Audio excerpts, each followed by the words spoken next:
Hello everyone and welcome back to another tutorial from Gameplay Classic. In this video, I'm going to show you how you can change your username on the Pixel Gun 3D game. So let's get started right away.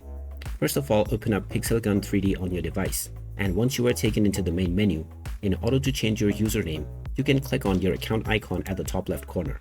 Now, from your general account page, just tap on the pen icon alongside your current username, and you can now edit your name.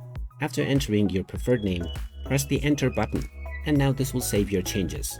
Now when you check your profile icon within your homepage, your new username is already being displayed, and you can change it at any point of time without spending any credit for free.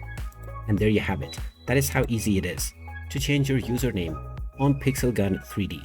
If you find this video helpful, don't forget to hit that like button and subscribe to our channel for more useful tips and tutorials. Thanks for watching, and I will see you again in the next one.